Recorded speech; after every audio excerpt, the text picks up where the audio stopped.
तो बेटा लोग, आज हम एक धमाकेदार कहानी सुनेंगे।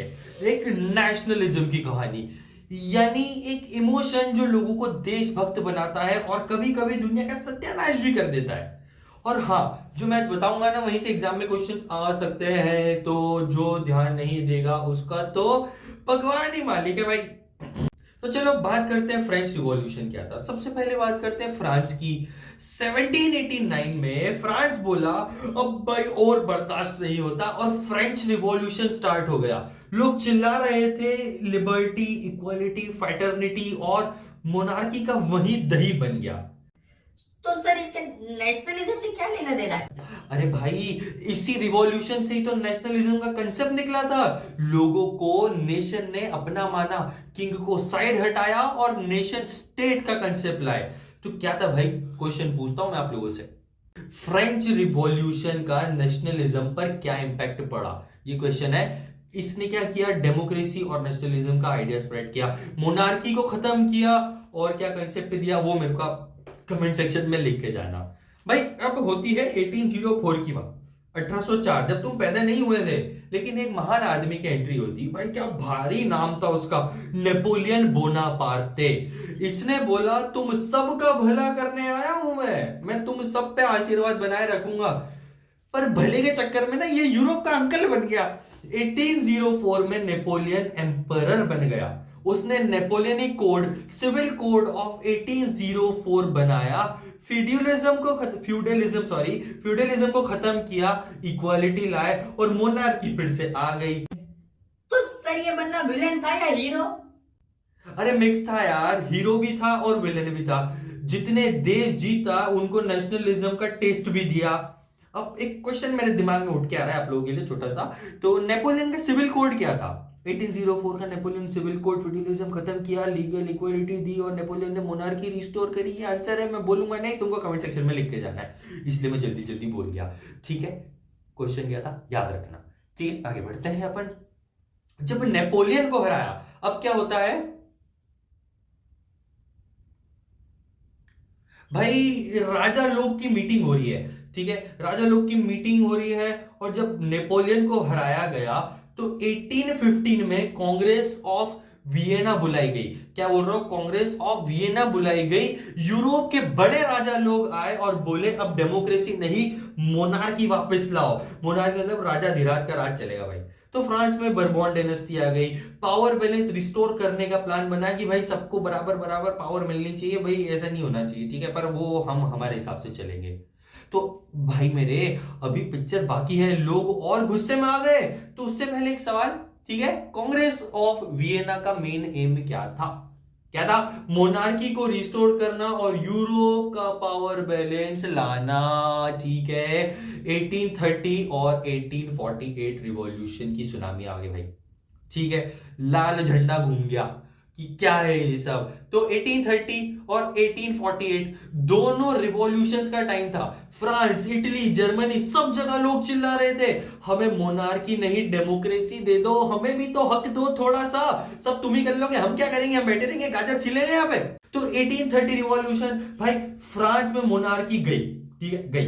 कॉन्स्टिट्यूशन मोनार्की आ गई कि भाई कॉन्स्टिट्यूशन के हिसाब से रूल चलेंगे। 1848 रिवॉल्यूशन, सब जगह रिवॉल्ट। ठीक है, पर राजा लोग सरवाइव कर रहे हैं, सब जगह लड़ाई चल रही है, लेकिन राजा लोग बच गए क्योंकि वो सेफ है, उनको सिक्योरिटी मिली हुई है। हम तो डेमोक्रेटिक में भी नहीं है भाई, हमको डेमोक्रेसी भी नहीं, हमको तो कोई हक ही नहीं है जीने का। बड़े परेशान लोग। अब भाई क्या हुआ, 1848 में यूरोप के क्या इंपॉर्टेंट था, क्वेश्चन आएगा। 1848 में क्या हुआ था यूरोप में, तो मेरे को बताओ। इसने डेमोक्रेसी और नेशनलिज्म को स्ट्रांग बनाया, ठीक है, बनाया था ना, पर मोनार्की को टोटल खत्म नहीं कर पाया था। ये आंसर है इसका। अब भाई जर्मनी था ना, जर्मनी छोटे छोटे टुकड़ों में बटा हुआ था। तो एक बिस्मार्क भाई साहब आए थे, उन्होंने जलवा दिखाया 1871 में, 71 में, जो भी आप बोलते हो। 1871 में जर्मनी में एक बंदा आया भाई। ठीक है, जर्मनी में एक बंदा आया, उसका नाम था ऑटो वॉन बिस्मार्क। क्या नाम था? Otto von Bismarck. उसने बोला स्पीच विच नहीं दूंगा, ब्लड और आयरन से ही जर्मनी बनेगा, लड़ाई झगड़े करूंगा।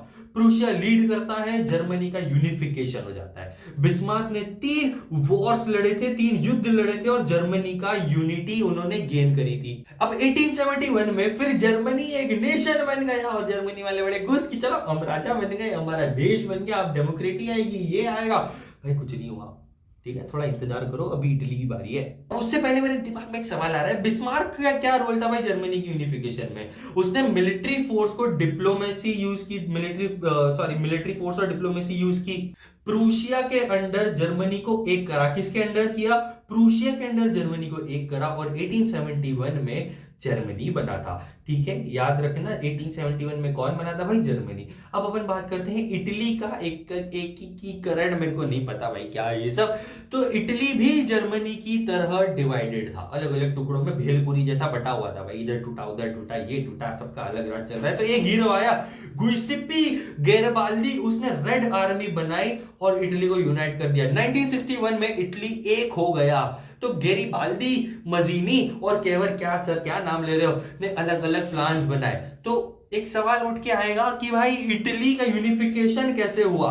तो मजीनी ने आइडिया दिया, केवर ने प्लानिंग की और गैरिबाल्दी जो बोलना चाहते हो, उसने बहुत सारी लड़ाइयां करी और इटली को इन तीनों ने मिलकर साथ में भाइयों ने यूनाइट कर दिया। अब नेशनलिज्म का एंड रिजल्ट क्या हुआ? तो बेटा नेशनलिज्म एक स्ट्रॉन्ग इमोशंस है, इसने देश बनाया, पर फ्यूचर में यही नेशनलिज्म वर्ल्ड वॉर का एक रीजन भी बना। अंग्रेजों भारत छोड़ो, अंग्रेजों भारत छोड़ो, अंग्रेजों भारत छोड़ो, साइमन गो बैक। तो बेटा लोग आज हम एक ऐसी कहानी और सुनने वाले हैं जिसमें सिर्फ हिस्ट्री की किताबों में नहीं, हर हिंदुस्तानी के दिल में जगह बनाई है। भारत के नेशनलिज्म की एक ऐसी कहानी। और हाँ, जो आज मैं बताऊंगा एग्जाम में, ये एक इंपॉर्टेंट टॉपिक है, यहां से बहुत सारे क्वेश्चंस आते हैं, तो ध्यान से सुनना, वरना गांधी जी के 3 बंदर का रूल याद रखना, ना देखा ना सुना ना पढ़ा तो मार्क्स भी नहीं मिलेंगे। ठीक है, बंदर बन जाओगे, करते घूमते रहोगे इधर से उधर। सॉरी, जरा मैं फीलिंग में बह गया था। तो नेशनलिज्म इन इंडिया, भाई इंडिया में बहुत सारे कांड हुए, बहुत परेशान हुए हम लोग। 1999 की बात करते हैं, जलियांवाला बाग का एक खूनी खेल। जलियांवाला बाग था अमृतसर में। तो एक तरफ ब्रिटिश के अनफेयर लॉज, दूसरी तरफ इंडियन लोग जो फ्रीडम मांग रहे थे। पर फिर आया एक डेंजरस लॉ, रिवॉल्ट एक्ट 1999, मतलब बिना केस चालान के जेल। लोग प्रोटेस्ट करने लग गए अमृतसर के जलियांवाला में जाके कि भाई पीसफुली यहाँ पे एक मीटिंग चल रही है, हमको ऐसे मत करो यार, तुम परेशान कर रहे हो। 1919 में अप्रैल 13 के दिन जनरल डायर जी आए, उन्होंने बिना वार्निंग के वहां पे आके फायरिंग चालू कर दी कि तुम ऐसे कैसे, हजारों लोगों को उड़ा दूंगा मैं सबको, ऐसे कैसे मेरे बिना तुम लोग ये काम करने लग गए। तो फिर क्या हुआ? अरे भाई, यही तो गांधी जी ने सोचा कि अब फुल पावर का टाइम आया है, बदला लेने का समय आया है, हमारे पास मौका है इन लोगों को नीचा दिखाने का। तो जलियांवाला बाग के मस्करे में क्या इंपैक्ट पड़ा? इसने पूरे देश में ब्रिटिश रूल के खिलाफ गुस्सा भड़का दिया। एक नॉन कोऑपरेशन मूवमेंट स्टार्ट करने का सोचा इन लोगों ने। तो नॉन कोऑपरेशन मूवमेंट की भी थोड़ी सी बात कर लेते हैं। भाई उन्होंने भड़का दिया ना, हमने तुम्हारे हजारों लोग मार दिए, तो इंडिया वाले क्या हो गए? गुस्सा हो गए। कौन थे हमारे भड़का हुआ आदमी, हमारे गुस्से दिलाने वाले आदमी जो सबका साथ दे रहे थे? गांधी जी। तो गांधी जी ने बोला कि अब ब्रिटिश से कोऑपरेशन नहीं, सिर्फ रेजिस्टेंस होगा, हम अब उनसे जो कहेंगे उनको करना पड़ेगा। और चालू हो गया नॉन कोऑपरेशन मूवमेंट, सत्याग्रह, सच्चाई और अहिंसा का कॉम्बिनेशन, स्वदेशी ब्रिटिश माल का बॉयकॉट, खादी कपड़े का फैशन आ गया था, बहुत बढ़िया फैशन था वो। ठीक है, एजुकेशन, कोर्स, जॉब का सबका बॉयकॉट करने लग गए कि नहीं, हम उनका काम करेंगे ही नहीं। तो क्या ब्रिटिश डर गए क्या? अरे नहीं डरे। हाँ, पर एक प्रॉब्लम छोटी सी हो गई थी। 1922 में चोरा चोरी कांड हो गया, लोग वायलेंट हो गए। तो गांधी जी ने बोला भाई वायलेंस नहीं चलेगा, और मूवमेंट वापस ले आया। ठीक है, मूवमेंट वापस चला गया। तो नॉन कोऑपरेशन मूवमेंट का क्या इंपैक्ट था? इससे नेशनलिज्म पॉपुलर हुआ, लोग ब्रिटिश सिस्टम का बॉयकॉट करने लग गए। पर चोरी चोरा इंसिडेंट के बाद मूवमेंट बंद हो गया। क्वेश्चन बहुत इंपॉर्टेंट है। ठीक है, अब बात करते हैं सिविल डिसोबीडियंस मूवमेंट की। डिसोबीडियंस मतलब हम तुम्हारी नहीं सुनेंगे, अब भाई तुम्हारा बहुत हो गया ब्रिटिश लोगों, अब भाड़ में जाओ। ब्रिटिश ने टैक्स का एक नया नाटक शुरू किया, सॉल्ट टैक्स। तो गांधी जी बोले अरे बस भाई, अब नमक भी हमारी मर्जी से बनाएंगे हम। और वहीं से स्टार्ट हुआ दांडी मार्च। नाम तो बहुत सुना होगा, डंडी लेके चले थे, दांडी गए थे 1930 में, मार्च 12 तारीख थी। गांधी जी ने 78 फॉलोअर्स को लिया अपने साथ, दांडी तक 240 किलोमीटर गए, साबरमती रिवर फ्रंट से, अहमदाबाद से। अब वो समंदर पे जाके अपना नमक बनाया उन्होंने, पूरे देश में सिविल डिसओबीडियंस मूवमेंट फैल गया। तो सर फिर ब्रिटिशर्स ने क्या किया? अरे बेटा, ब्रिटिश टेंशन में आ गए ना। क्या हुआ, पहले राउंड टेबल कॉन्फ्रेंस बुलाई, फिर गांधी जी गवर्नमेंट के बीच गांधी इरविन पैक्ट 1931 साइन हुआ। तो क्या हुआ, दांडी मार्च का सिग्निफिकेंस क्या है उसका, what is the significance of Dandi march? इसने ब्रिटिश के शॉर्ट लॉ को चैलेंज किया, सिविल डिसओबीडियंस मूवमेंट को नेशनल लेवल पे पॉपुलर बनाया और गांधी इरविन पैक्ट तक लीड किया।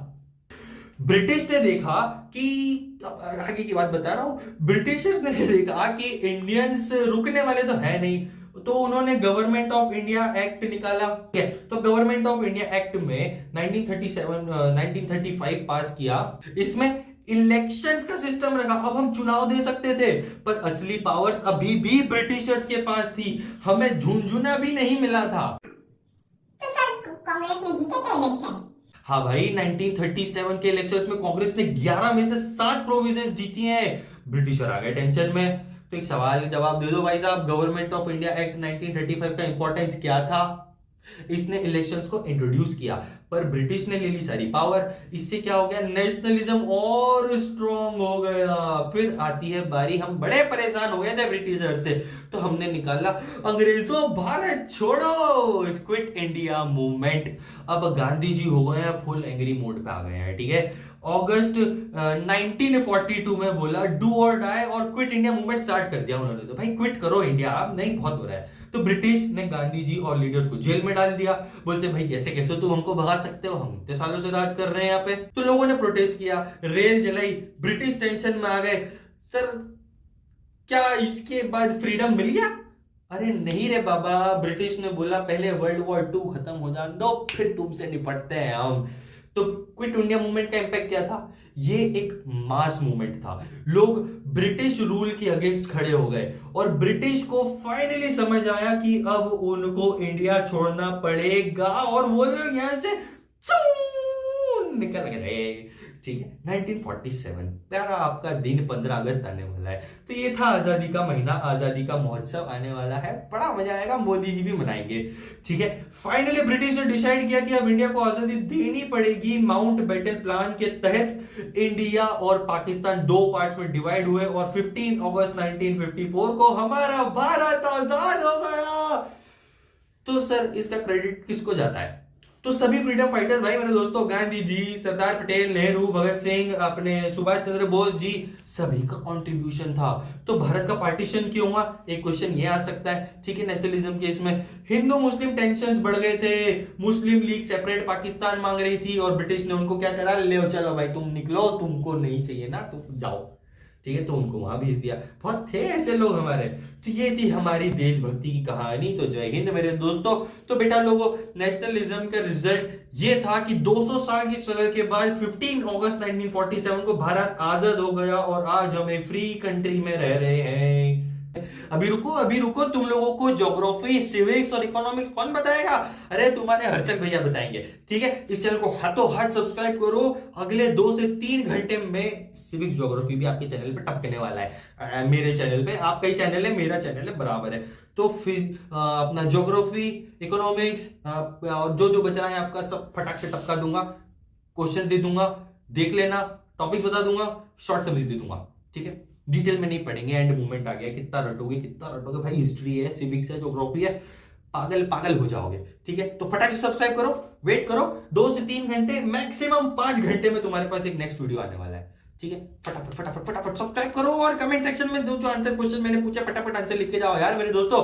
मिलते हैं अगले वीडियो में। ऑल द बेस्ट, आप लोग की एग्जाम आने वाली है, अच्छे से क्रैक कर देना।